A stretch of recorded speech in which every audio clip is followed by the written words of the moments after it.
Now, your First Alert Weather Super 7-day forecast.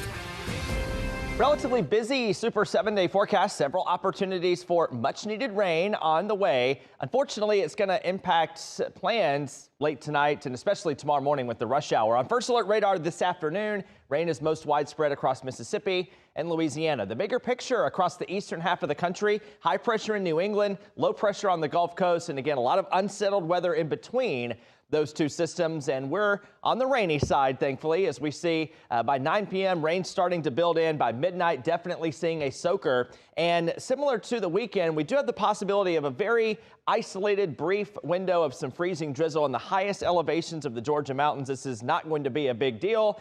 Widespread rain is the main concern. 6 a.m. we're still dealing with widespread heavy rain in the metro. So early rush hour definitely being impacted. Hopefully it starts to taper a little bit, but be prepared to tack on some extra minutes to that drive time tomorrow morning with the wet roadways.